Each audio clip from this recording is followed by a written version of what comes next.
What you're about to see may shock you. It may frighten you more than you've ever been frightened before. Don't worry. It's only a maddening, horrifying nightmare.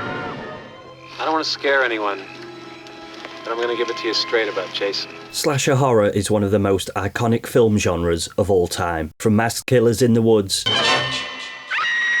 to final girls barely escaping with their lives, it's built on a cocktail of fear, suspense, voyeurism and violence. But video games didn't just adapt slasher movies, they absorbed them. Game developers have taken slasher genre tropes, pacing and structure and translated them into gameplay.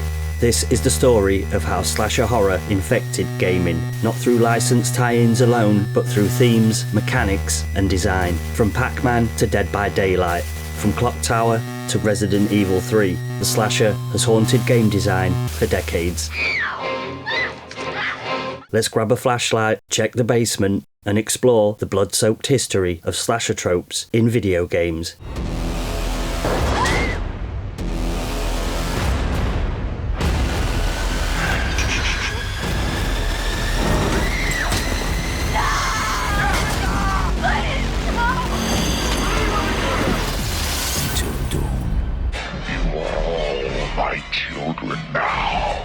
At the heart of the slasher is a simple formula: predator and prey. One stalks, one flees. The tension comes from anticipation, the dread of waiting, the burst of violence, and the question of who, if anyone, survives.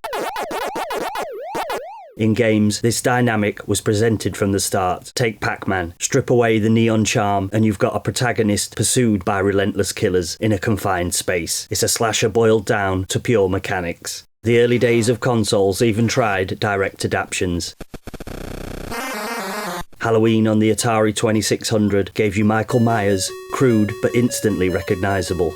Splatterhouse leaned into gore-soaked Grindhouse, letting you play as a Jason-like brute, smashing his way through monsters. But what's most interesting isn't these licensed or inspired games themselves, it's how they revealed the friction between slasher storytelling, a genre about vulnerability and the power fantasy often baked into gaming. Could games make us feel like victims instead of invincible heroes? You've got the body. I've got the brain. By the 1990s, this question started to find answers in the rise of survival horror.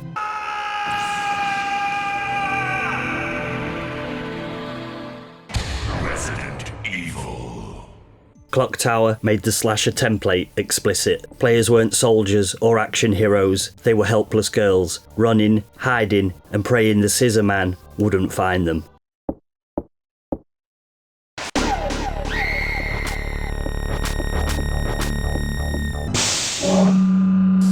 Meanwhile, Resident Evil and Silent Hill carried the DNA forward in subtler ways. These games weren't slashers in the traditional sense, but the vulnerability of limited ammo, fixed camera angles, and the relentless monsters captured that sense of dread. The killer is out there, and you may not survive the encounter. What is this? What's going on here? Every slasher needs its killer, not just any enemy, but something with a name, a gimmick, and a set of terrifying rules. Clock Tower's Scissorman wasn't just scary, he was a system. He could appear anywhere. You couldn't kill him, your only hope was to hide. Capcom took it further in Resident Evil 3.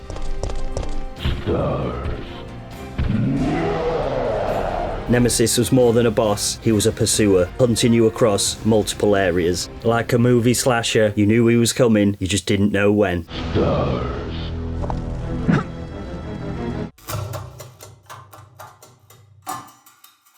Alien Isolation made the Xenomorph feel like Michael Myers in space. A silent, unstoppable stalker who forces you into desperation. And in Dead by Daylight, the killers are literal archetypes. Masks, machetes, ritual backstories, not just window dressing, but core mechanics. The slasher villain isn't just a visual anymore, it's a game design philosophy.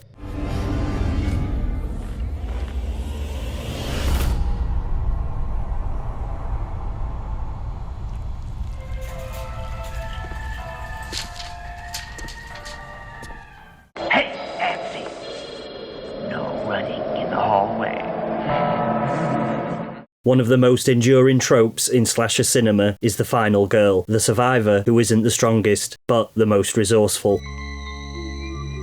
Come to mommy. Horror games embrace this structure. Haunting Ground puts you in the role of Fiona, with no real weapons, only a loyal dog and endless pursuit. Indie horror leaned into powerlessness too. Amnesia and Outlast removed combat entirely. You can't fight, you can only run, hide, and hope.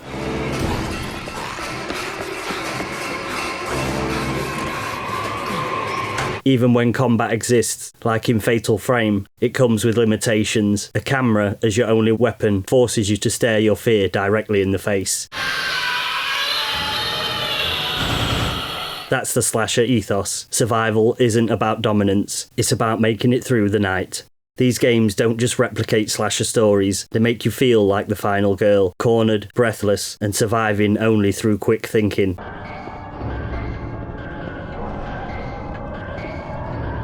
Another hallmark of slashers is their cast of victims, often teenagers, trapped by their own recklessness or naivety. Video games leaned into this too, especially in the 2000s. Games like Obscure placed players in a high school under siege, while Until Dawn fully embraced the slasher ensemble, complete with branching storylines that determined who lived and who died.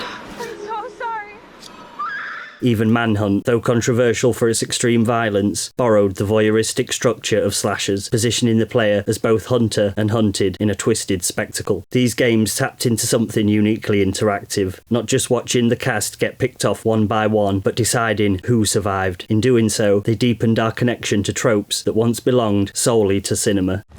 It looks like there are survivors. Let's pick them up. Booby traps and improvised anti-personnel devices? I'm into survival. Slasher horror is inseparable from its settings. The summer camp, the cabin in the woods, the abandoned hospital. Games replicate this geography perfectly. Until Dawn is practically a slasher film you can play, set in an isolated lodge with caves, snowstorms, and masked killers. We go back to the lodge and get everyone else. Oh god, not the lodge. Indie horror takes this aesthetic further. Murder House looks like a cursed PS1 tape pulled from a forgotten video rental bin. Nun Massacre recreates the disorientation of navigating a decrepit asylum, complete with VHS static and ear-piercing sound.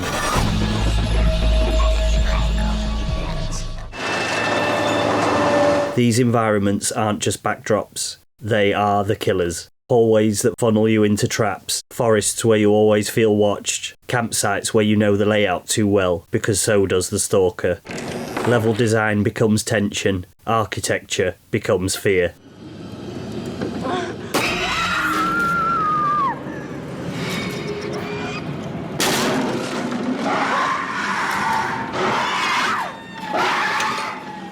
How sweet! Fresh meat! Oh, hi. What are you doing on this mess? Slasher films are built on rhythm, quiet tension, false calm, and sudden violence. Games adapted that rhythm into mechanics. Friday the 13th, the game, creates scenarios where you must escape, hide, or improvise. Jason is always nearby, the waiting is the horror. Dead by Daylight gamifies the slasher cycle in multiplayer. Fixing generators isn't just busy work, it's a countdown. Every second spent exposed could be your last. The most killingest puzzle game ever made. Slayaway Camp. Even parodies like Slayaway Camp show how codified the tropes have become. You literally slide a masked killer across a grid, turning slashers into puzzles. No! If the single-player slasher experience was about fear and survival, multiplayer turned it into performance.